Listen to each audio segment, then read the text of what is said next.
Hello everyone, आज के इस वीडियो में हम जानने वाले हैं Amar Jyoti institute of physiotherapy में बीपीटी एडमिशन्स के बारे में, जो कि फॉर्म्स बहुत ही पहले रिलीज हो चुके हैं और फॉर्म फिलिंग जो है वो चालू है। तो अगर आपको Amar Jyoti institute of physiotherapy में बीपीटी करना चाहते हो तो आज की इस वीडियो को पूरा देख लो, जिसमें हम आज के इस वीडियो में अमर ज्योति इंस्टीट्यूट में बीपीटी एडमिशन्स के बारे में कंप्लीट डिटेल में बात करने वाले हैं।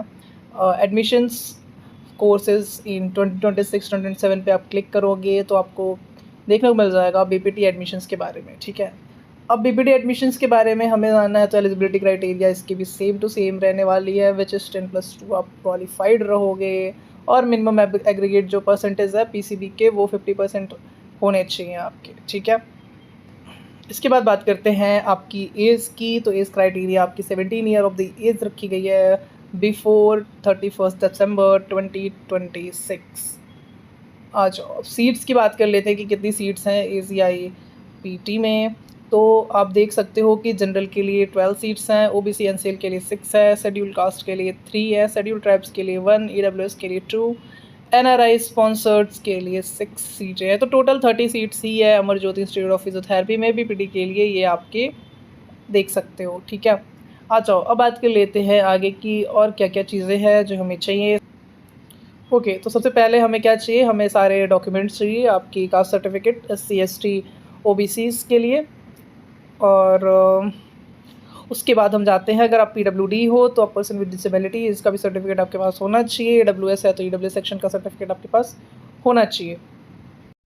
थोड़ा सा नीचे स्क्रॉल करोगे तो आपको मिल जाएगा क्या इंपॉर्टेंट डेट्स क्या है, कोर्स की फ़ीस कितनी है, प्रोस्पेक्टस और फिर आपको रजिस्ट्रेशन एंड एप्लीकेशन। तो वन बाय वन हम सारी चीज़ों को डिस्कस करते चलते हैं। सबसे पहले हम क्या देख लेते हैं, इंपॉर्टेंट डेट्स क्या हैं। तो अगर आप इंपॉर्टेंट डेट्स पे क्लिक करते हो तो आपको पता चल जाएगा कि ये फॉर्म जो है अभी लास्ट डेट क्या है सबमिशन का, वो है 27 जून। तो आपके पास अभी भी टाइम है कि अगर आप इस इंस्टीट्यूट में एडमिशन लेना चाहते हो तो 27 जून से पहले आपको अप्लीकेशन फॉर्म सबमिट कर देना है।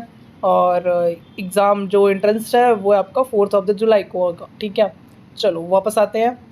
अब देख लेते हैं कि प्रोस्पेक्टस में क्या लिखा हुआ है। प्रोस्पेक्टस में क्या क्या चीज़ें हैं वो आपको मैं दिखा देता हूँ। जो भी इम्पोर्टेंट चीज़ें हैं वो आपकी इम्पोर्टेंट डेट है वो सारी चीज़ें प्रोस्पेक्टस में लिखी हुई हैं। और अब हम आ जाते हैं कोर्स की फ़ीस में। ठीक है, तो प्रोस्पेक्टस में ही आपकी कोर्स की फ़ीस भी दी हुई है काफ़ी अच्छे तरीके से। तो और देख लेते हैं कि आपकी एनुअल फ़ीस कितनी होने वाली है इस कॉलेज में। तो सबसे पहले तो आपकी यूनिवर्सिटी फ़ीस दी हुई है कि तो ये सारी आपकी यूनिवर्सिटी फ़ीस है। और उसके बाद नीचे अगर आप जाओगे तो आपको कॉलेज की फ़ीस देखने को मिलेगी कि कॉलेज की फ़ीस कितनी है। और ये जो भी चीज़ें हैं ये पेड बाय ऑल कैटेगरीज़ है, तो आप सारी कैटेगरीज़ को फिल करना ही करना है। और उसके बाद आपका ट्यूशन लैब आता है, ये भी ऑल कैटेगरीज़ के लिए है, एनआरआई के लिए थोड़ी अलग है, जो कि है आपकी एनुअल फ़ीस कितनी आ जाएगी आपकी 1,14,000 आपकी एनुअल फ़ीस है। और इंटर्नशिप की बात किया जाए तो इंटर्नशिप के लिए अभी इन्होंने कुछ बोला नहीं है।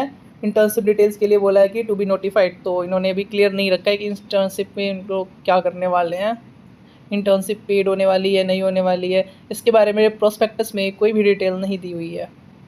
अब बात कर लेते हैं कि फ़ॉर्म फ़ीस कितनी होने वाली है। तो फॉर्म की फ़ीस देख लो आप, जनरल और एनआरआई के लिए 2,000 है और बाकी कैटेगरीज़ के लिए 1,500 है, तो वो आप देख सकते हो। चलो अब एप्लीकेशन फ़ॉर्म को फिल करके देख लेंगे कि क्या क्या चीज़ें हैं। और एप्लीकेशन फ़ॉर्म फिल करने के लिए जो डॉक्यूमेंट्स चाहिए वो भी यहाँ पे दिया हुआ है। आपका डेट ऑफ बर्थ के लिए 10th की मार्कशीट चाहिए, उसके बाद आपके पास फाइनल मार्कशीट चाहिए 12th की।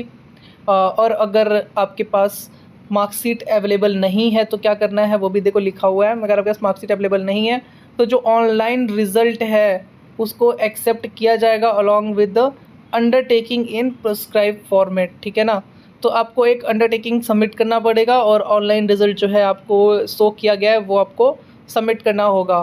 ठीक है ना, अगर आपका रिज़ल्ट अवेटेड है, मतलब कि अभी आपका रिज़ल्ट नहीं आया है, आप अपीयर किए हो, then undertaking in the prescribed format with admit card certificate issued by the school including roll number। ठीक है ना, तो आपको क्या देना है, आपको देना है आपका एडमिट कार्ड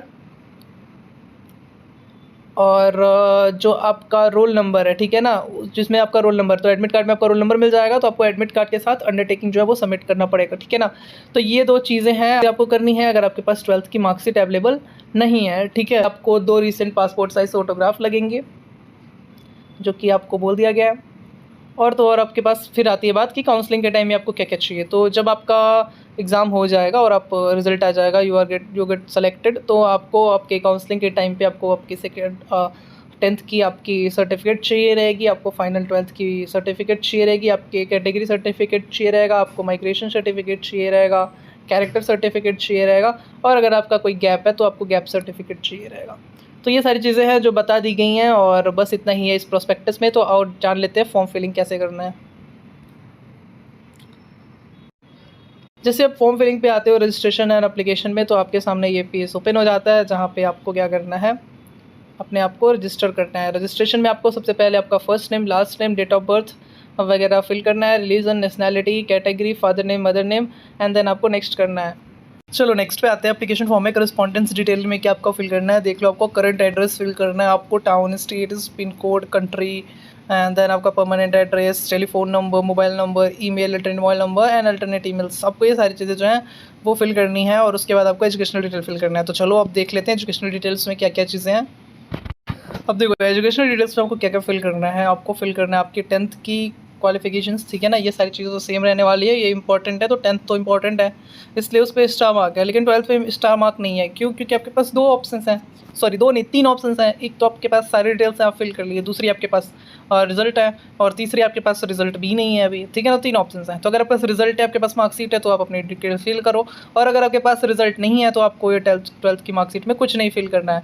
देखो यहाँ ऑप्शन आ रहा है, are you results of the qualifying exam declared. मैंने कहा यस, तो मुझे भरना पड़ेगा। मैंने कहा नो, देन मुझे कुछ नहीं भरना है, मुझे 12th का बोर्ड का नाम भरना है और अब मेरा रोल नंबर दे देना है इनको, ठीक है, और नेक्स्ट पे क्लिक कर देना है। और अगर मेरा रिजल्ट आउट है तो मैं येस पे करूँगा, और फिर मैं फिजिक्स, केमिस्ट्री, बायोलॉजी, इंग्लिश और 5th सब्जेक्ट जो भी है उसका मुझे सारी डिटेल्स फिल करनी पड़ेंगी, ठीक है। तो ये मैंने आपको बता दिया है। और अगर हम नो करते हैं और आगे बढ़ते हैं तो फिर हमारे पास इसके बाद क्या आएगा, डिक्लेरेशन आएंगे। तो डिक्लेरेशन में हमें क्या फिल करना है, अगर हमारे पास रिजल्ट नहीं है तो, और अगर हमारे पास रिजल्ट है तो चलो देख लेते हैं पहले कि रिज़ल्ट अगर हमारे पास नहीं है तो, क्योंकि रिज़ल्ट रहेगा तो जाहिर सी बात है हमारे पास 2 ऑप्शंस रहेंगे, या तो हम 12th की मार्कशीट को अपलोड करेंगे एज अ डॉक्यूमेंट में, या फिर हमारे पास जो भी रिज़ल्ट का ऑनलाइन होगा रिज़ल्ट वो सबमिट करेंगे, ठीक है। तो हम पहले देख लेते हैं कि अगर हमारे पास रिज़ल्ट नहीं है तो हमें क्या करना है, और देख लेते हैं डिक्लेरेशन में, ठीक है। तो अब हम डिक्लेरेशन में देख लेते हैं क्या क्या हमें डिक्लेरेशन में क्या क्या फिल करना है। सबसे पहले तो हमें सिग्नेचर चाहिए एप्लीकेंट का, तो सिग्नेचर हम यहाँ पे अपलोड कर देंगे। उसके बाद आपको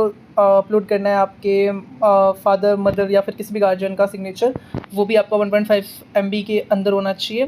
then you agree and accept this, and then आपको क्या करना है, आपकी 10th की मार्क्सिट सबमिट करनी है, 12th का एडमिट कार्ड सबमिट करना है। क्यों? क्योंकि मैंने क्या फिल किया था कि मेरे पास अभी रिजल्ट नहीं आया है। उसके बाद आपको EWS की सर्टिफिकेट सबमिट करनी है, अगर आप हो तो, अगर उसके बाद नहीं हो तो कोई बात नहीं, अगर NRI थे तो करनी है, वरना नहीं करनी कोई बात नहीं है। और दूसरा आपका फ़ोटो सबमिट करना है, जहाँ पे स्टार मार्क है तो ज़रूरी है, ठीक है ना। उसके बाद आपको यहाँ पे स्कैन करके पेमेंट करना है, और पेमेंट की ट्रांजेक्शन ID और उसका जो भी स्क्रीनशॉट होगा उसको यहाँ पे करके सबमिट कर देना है, और आपका एप्लीकेशन फॉर्म सबमिट हो जाएगा। तो ये सारी डिटेल्स रही आपकी अमरज्योति इंस्टीट्यूट ऑफ फिजियोथेरेपी में BPT एडमिशन्स के एप्लीकेशन फॉर्म्स में क्या क्या आपको फिल करना है और कैसे कैसे करना है। Thank you so much for watching this video. If you like this, subscribe this channel, like this video, और कमेंट में बताओ आगे आपको और क्या चाहिए इस चैनल में।